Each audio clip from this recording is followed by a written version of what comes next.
లేడన్న ధైర్యమా, రాడన్న నమ్మకమా?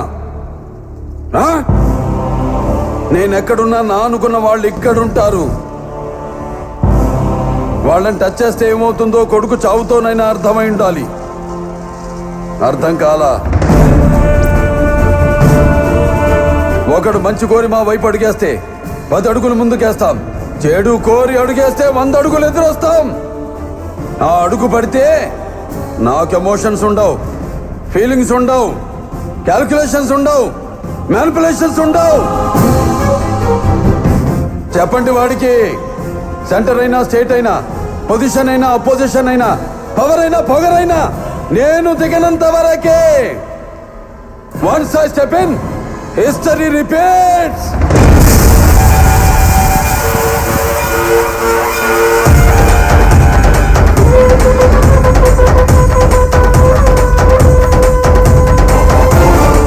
సార్ ఆగండి, ఆగండి please, please sir, sir sir ఆగండి సార్.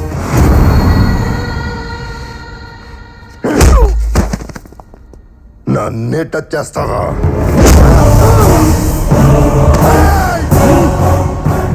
ఫ్లూటు జింక ముందు ఊదు, సింహం ముందు కాదు. జనాన్ని భయపెట్టాలని చూస్తావా? భయపెడతాం. మా రాజకీయం అంతే. దమ్ముంటే మా ఎదురుకుండా వచ్చి ఢీ కొట్టు. ఏయ్! రాజకీయం నువ్వు తినే ఫుడ్లో ఉందేమో, నాకు బ్లడ్లో ఉందిరా బ్లడీ ఫుల్. రాష్ట్ర రాజకీయం పుట్టిందే మా ఇంట్లో. నేను దిగితే ఎదురొచ్చేది ఎవడు, ఢీ కొట్టేది ఎవడు? నన్ను అనవసరంగా కెలుక్కుతున్నావు. నాకు తిక్క రేగిందంటే నీకు తిక్క రేగాలేమో, నాకు 24 అవర్స్ ఆన్లో ఉంటుంది. ఇక నుండి నువ్వు నీ లిమిట్ దాటితే నేను నీ గడప దాటుతా. ఆ అవుట్పుట్ నువ్వు తట్టుకోలేవు. ఈ జిత్తుగా నిన్ను భయపెట్టలేవు. తిండి నీ ఒంటికి మంచిది, మంచి మాట నీ ఎదుగుదలకి మంచిది, చావు భయం నీ ఆయుష్కి మంచిది. భయపడు. అంటే ఏంటి? చంపేస్తావా? నేను చేసే పని నాకు ఎదుటోడు చెప్తే నాకెక్కడో కాలుద్ది. ఇప్పుడే చంపేస్తా. చెప్పు. ఆగండి సార్, మీకు దండం పెట్టారు ప్లీజ్ సార్. అప్పుడయ్యా సార్. సార్ ఎస్పీ గారు, నాకు పేషెన్స్ చాలా తక్కువ. సిస్టమ్ మీద రెస్పెక్ట్తో ఇప్పటిదాకా ఆగాను. మీరు వాడతారా, నన్నే వాడుకోమంటారా? సార్ ప్లీజ్, మీరు తప్పు చేసినట్టు ఎవిడెన్స్ ఉంది. ఏదైనా ఉంటే కోర్టులో చూసుకోండి.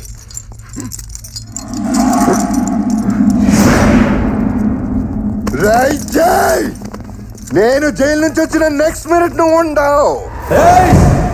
నువ్వు భయపడితే భయపెట్టడానికి ఓటర్ని అనుకున్నావా బే? షూటర్ని కాల్చి పారేస్తా కొడక్క. Don't shout again, don't shout again.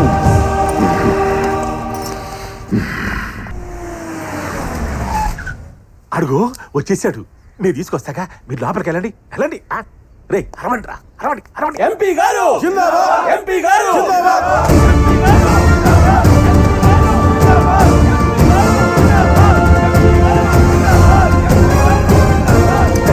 అదివారం అబ్బాయా, ఏడు శాతం నువ్వు రా. జనాన్ని మనం వాడుకోవాలి కానీ వాళ్ళ కోసం మనం కొట్టుకోకూడదు. జితేంద్ర గారి గురించి మాట్లాడడానికి ఢిల్లీ నుంచి అమిత్ గారు వచ్చారు. ఎన్న కాస్త సవర్ తీసే వరకు ఇక నీకు ఫ్యూచరే ఫ్యూచరు. నీ పోస్ట్ ఏంటి? ఎంపీ. ఎంపీ డ్యూటీ ఏంటి? ప్రజాసేవ. మరి ఈ బ్రోకర్ పని ఏంట్రా? కొట్టండి రా. అక్కడ కొడుతున్నాడు కదండి, ఆ బాధుడి ముందు మన జిందాబాదులు వినపడవండి.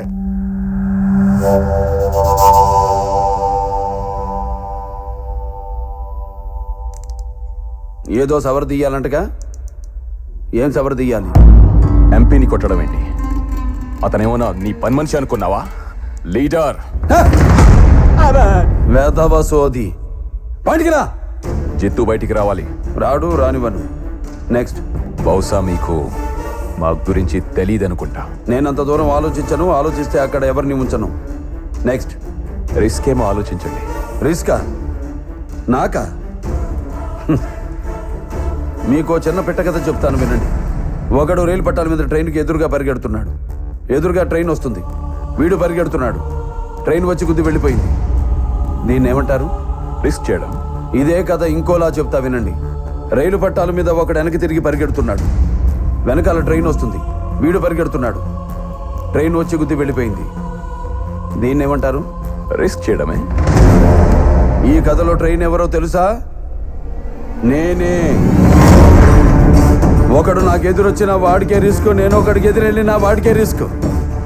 తొక్కి పడేస్తా.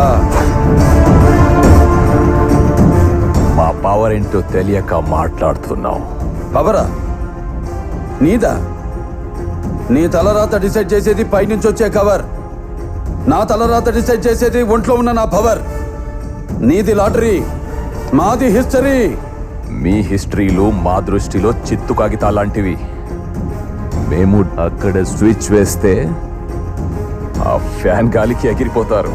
ఇలా చిత్తు కాగితాలు అనుకుని ఒక రాంగ్ స్విచ్ ఆన్ చేశారు. సింహం నిద్ర లేచి గడప దాటి జనంలోకి వచ్చి గర్జిస్తే ఆ గర్జనకు మీ చేపే మారిపోయింది. జన స్ఫూర్తి జనంలో ఉంది, ప్రతి పడి నరంలో ఉంది, ఉంటుంది. ఆయన పేరు చెబితే పరుపు తడుపుకునే బ్యాచ్ మీరా మా చరిత్రల గురించి కామెంట్ చేసేది? హిస్టరీ రిపీట్ అవుద్ది. I'll take it as a challenge. A state గురించి అయితే మాట్లాడావో అదే స్టేట్ లో, ఏ సీట్ గురించి అయితే మాట్లాడావో అదే సీట్ లో జితేందర్ ని తీసుకొచ్చి కూర్చోపెడతా. సీటు కాదు కదా, అసెంబ్లీ గేట్ కూడా తాకనివ్వను.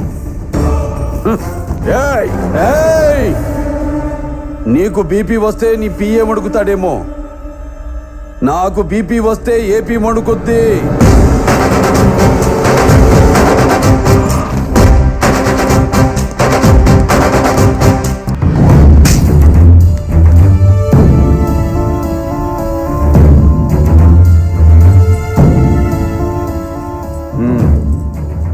ఏది ఒకసారి మామయ్య అన్నమ్మా. మాయా వెళ్ళి ఆడుకోమ్మా. ఓకే మాయా. కొడతావేంటి? అమ్మా, ఆరోగ్యం అది బాగుంది కదమ్మా. అరే మాట్లాడినా కూడా కొడతావేంటి అంటానమ్మా. దేనికి ఎక్కువ టెన్షన్ పడకూడదమ్మా. ఈ టైంలో అస్సలు పడకూడదు. నీకు నీ అన్నయ్య ఉన్నాడమ్మా. ప్రాణం పోయినా ఈగ వాళ్ళనిస్తానా?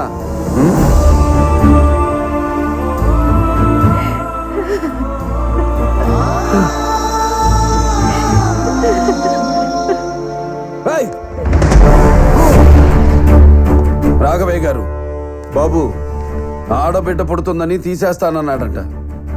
సరే తీసేద్దాం. నెక్స్ట్ పుట్టబోయే బిడ్డ మగబిడ్డ పుడతాడని రాసివ్వమనండి. అది నా చేతిలో ఎలా ఉంటుంది? మరెవరి చేతిలో ఉంది? ఆ దేవుడి చేతిలో. మరి ఆయన రాసిన రాత నువ్వు డిసైడ్ చేయడం ఏంటిరా? నువ్వు డిసైడ్ చేయడం ఏంట్రా? నువ్వు డిసైడ్ చేయడం ఏంటి? అమ్మ చంపేస్తాడేమో. నువ్వు డిసైడ్ చేయడం ఏంట్రా? ఎక్కడ స్వామి అప్పలేదు. రెండే రెండు బాబు చంపేస్తాడు.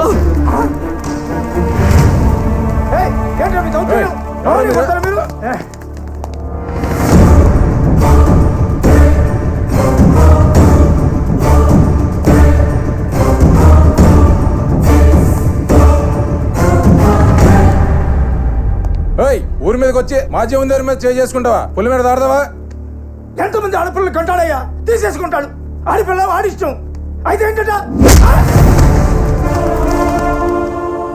ఊరిని కాపాడుకోవడంలో తప్పు లేదు, అది ధర్మం. కానీ పుట్టని పసిగుడ్డుని చంపుతానంటే దానికి సపోర్ట్ చేయడానికి వచ్చారు చూడు, అది తప్పు. అందుకే కొట్టాను. నిన్ను కనడానికి అమ్మ కావాలి, నిన్ను కొనడానికి భార్య కావాలి, నిన్ను నడిపించడానికి అక్క కావాలి, తిరగడానికి గర్ల్ ఫ్రెండ్ కావాలి. కానీ కడుపున పుట్టడానికి మాత్రం కూతురొద్దు. ఏ వీడితో చేయి కాపురం? ఆడదంటే అవసరం కాదురా, ఆడదంటే ధైర్యం. Even God must be born from mothers womb. చివరికి దేవుడైనా తల్లి కడుపునే పుట్టాలి. అలాంటి ఆడపిల్లను కనాలంటే క్యాల్కులేషన్, పెంచాలంటే క్యాల్కులేషన్, ఇంకో ఇంటికి పంపాలంటే క్యాల్కులేషన్. Bloody human life. ఇలాగైతే ఫ్యూచర్ లో ఆడపిల్లని నట్టింట్లోనో నడి ఊర్లోనో కాదు, మ్యూజియంలో చూడాల్సి వస్తుంది.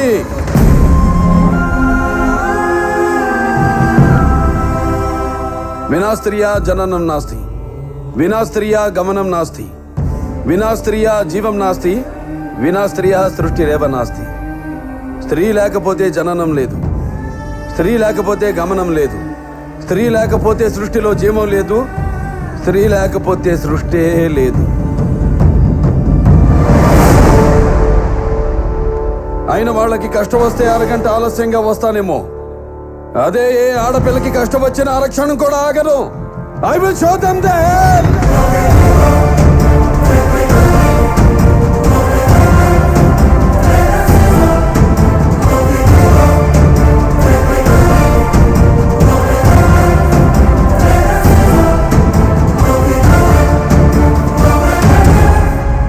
గురుగారు, పార్టీ అనే పిల్లకాయలందరూ తోలుకొచ్చేసారు. మరి ఆ పెద్ద తలకాయ ఎక్కడా?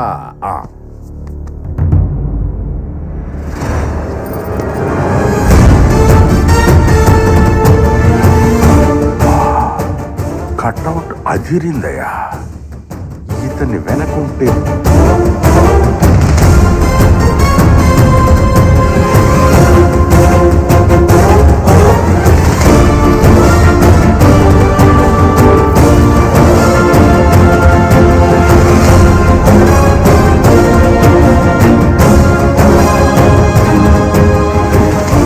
పేరేంటండి? ముత్యాలరావు అండి. నానా కష్టాలు పడి పార్టీకి తెగ సేవలు చేశానండి. అట్లాంటి నన్ను పట్టుకొని, ఒరే ముత్యాలరావా, నీకు జనంలో చాలా చెడ్డ పేరు వచ్చేసింది కనుక నీకు ఈసారి సీటు ఇచ్చేది లేదు, వెళ్ళి పో అన్నారండి. అసలు ఏం జరిగిందంటేనండి, ఓ 100 ఎకరాల భూ చుట్టూ రాళ్ళేశానండి. అడ్డొచ్చిన 6-7 వేసేసానండి. ఆ మాత్రం కబ్జాలు ఖూనీలు చేయకపోతే మరి ఎందుకండి? మరి జనానికి ఏం చెప్తారు? మన ఊరికి రింగు రోడ్డు అడిగా, నో అంది. మన ఊరికి మెట్రో రైలు అడిగా, థూ అంది. మన ఊరికి చార్మినార్ అడిగా, చీ అంది. ఎర్రిమాలోకం అండి. మనం ఏం చెప్పినా నమ్మేస్తారండి. మీరేం చెప్తారు? దిక్కుమాల జనానికి మనం ఏందంటే చెప్పేది, ఓటేస్తే ఎంత వస్తుంది అన్నది వాళ్ళ లెక్క, సీట్ ఎక్కితే ఎంత నొక్కొచ్చు అన్నది మన లెక్క. ఈ లెక్కలు ఫాలో అయిన వాళ్ళు ఎవరు కూడా ఫెయిల్ అవ్వలే. ఒకవేళ ఫెయిల్ అయ్యానే అనుకోండి, మా నియోజకవర్గంలో 80% మా వాళ్ళు ఉన్నారు. ఒరే మనకు కించపరుస్తున్నారా అని చెప్తా. మన దేశంలో క్యాస్ట్కి క్యాష్కి పడినోళ్ళు ఎవ్వరూ ఉండరండి. సార్, మా ఏరియాలో టెండర్లు నేనే వేస్తుంటానండి. ఓ 50 CR నొక్కానండి. దానికి లెక్కలు అడుగుతారేంటండి? 50 CR నొక్కే ఫ్రీడమ్ లేకపోతే ఈ పదవులు ఎందుకండి? అదీగాక 10 ఏళ్ళ నుంచి ఒకే పార్టీ ఒకే జెండా బోర్ కొట్టేసిందండి. ఈ మధ్య గాలి కూడా పక్కేస్తుందంట. అందుకే జస్ట్ చేంజ్ కోసం ఇటు వచ్చా. మరి జనానికి ఏం చెప్తారు? అబ్బే అడగరండి. ఆల్రెడీ మనం నొక్కేసిన 50 CRలో 1 CRతో క్రికెట్ కిట్లు ల్యాప్టాప్లు పంపిణీ చేశాంగా. ఇప్పుడు జనాల మధ్య ఉన్న పంచి డైలాగ్ ఏంటో తెలుసా? ఎవడు మాత్రం తింటలేదు, మా ఓడి తింటే తప్పేంటని. పైగా మనోడు అప్పుడే 50 కోట్లు నొక్కేశాడంట్రా. ఆయన్ని చూసి నేర్చుకోండి రోడ్డు మూలగా తీసుకున్నారే తప్ప వాళ్ళు నేను నొక్కేస్తున్నానని ఎవరో పట్టించుకోవట్లేదు సార్. సార్ 100 కొడితేనే సచిన్, 100 CR నొక్కితేనే పొలిటీషియన్ సార్. ఇదే ప్రజెంట్ జనాలు తీరేయండి. దీనికి మీరు ఫిక్స్ అయిపోయింది. జనం అని అడగబాకండి. మీలో మీ ప్రాంతంలో జనానికి సమస్య ఉంది, దానికి న్యాయం జరగట్లేదు కాబట్టి పార్టీ మారుతున్నాం అని ఒక్కరు కూడా లేరా? చూసారా సార్ అందరూ ఎలా ఉన్నారు? మీలాంటి వాళ్ళు వస్తేనే కానీ జనానికి మంచి జరగదు సార్. రేట్లు మాట్లాడుకోకుండా జనం అంటే లాగులు ఏంటంటే, ఎక్కడున్నాను? ఇప్పటికైతే ఇక్కడే ఉన్నామన్నా. కాసేపు అయితే ఎక్కడ ఉంటామో తెలియదన్నా. కొట్టారేంటంటే ఆ కొట్టడే అంటే ఇలాగైతే వాకౌట్ చేస్తాం అంతే. వాకౌట్ అని నాకౌట్ అయ్యాడు. ఇలా రా. మీ అమ్మగారి వయసు అంతా 70 ఏళ్ళండి. బోరు కొట్టిందని మార్చలేదే? అమ్మని ఎలా మారుస్తామండి? మరి అమ్మ లాంటి పార్టీని ఎలా మారుస్తావురా? ఎంతో మంది మహానుభావులు కూర్చున్న కుర్చీ మీద జితేందర్ లాంటి దుర్మార్గుడు కూర్చోకూడదని మిమ్మల్ని ఇక్కడికి పిలిపించాను. మీలో ఏ ఒక్కడికి జనం మీద రెస్పెక్ట్ లేదని అర్థమైంది.